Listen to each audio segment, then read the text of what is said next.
thirsty one. I will guide you on a path to edge of a mighty sea. And if you accept this advice I give, you shall be lifted from the dark well to heaven's highest sphere.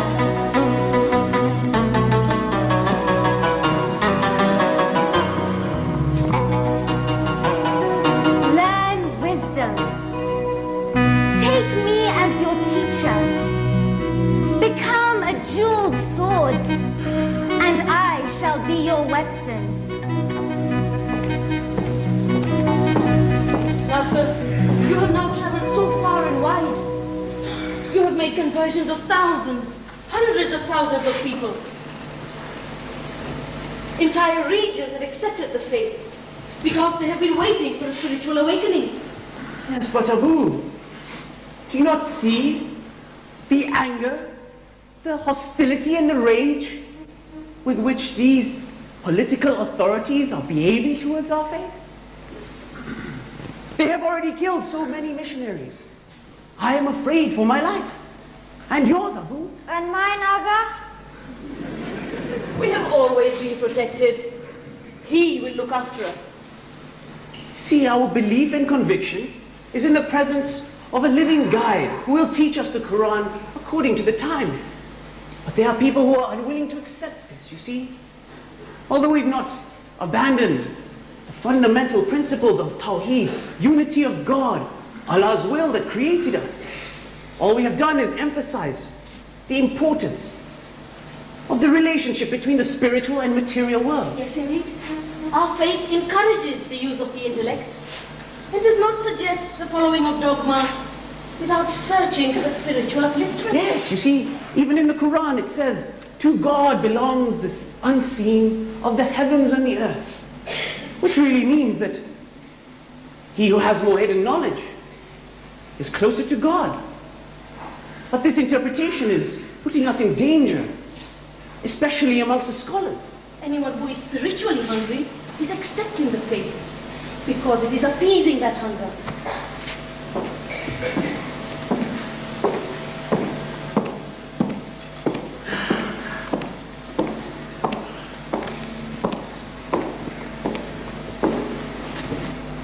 The hand of God of the world, the Imam of the time, has sown the seed of humanity in my speech. Come under my tree if you desire that I place a branch of humanity. Like flowing water, I am freshening with my speech the fields planted with wisdom in the garden of true religion.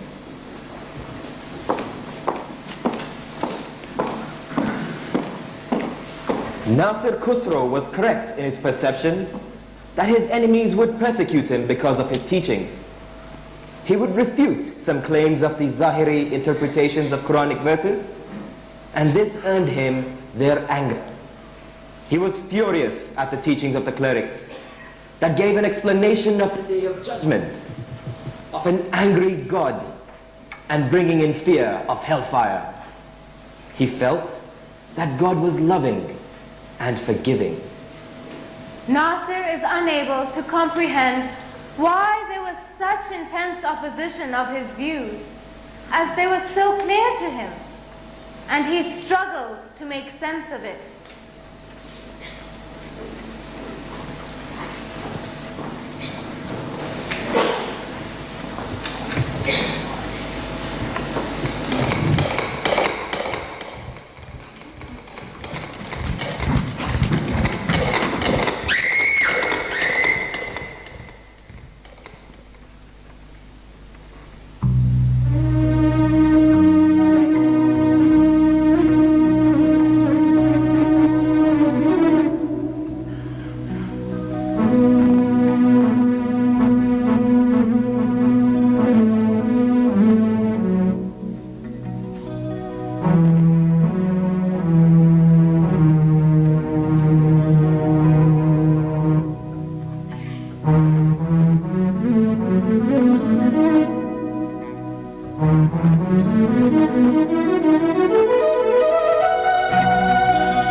Why have they tried to kill me?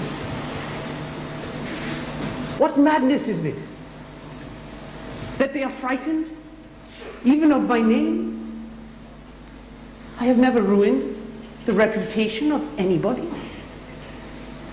I have not stolen even a crust of bread. No youth have I beaten into senility.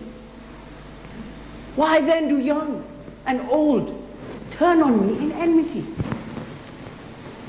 Nasir, we have had to leave your beloved Nishapur, but only to be threatened yet again.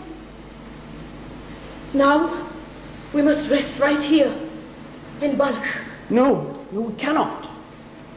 This morning some men came to me. They told me that even though I was such an accomplished man, my message has become too apparent, too forceful. They have sent some exoteric clerics from Khorasan to come after me. Well, then perhaps it is best that we leave this region too.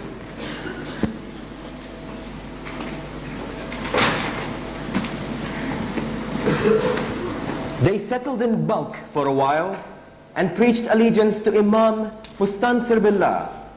And while teaching philosophy, a fanatical mob set out to kill him and beat him up very badly.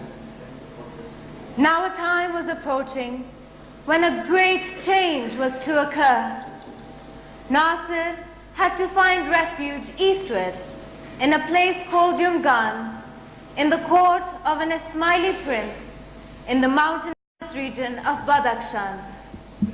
Here, far from the intellectual centers of Cairo and his beloved Khorasan, Dai Nasir Khusraw turned his energies inward, producing the most wonderful written works on Ismaili thinking and devotional poems or qasidas.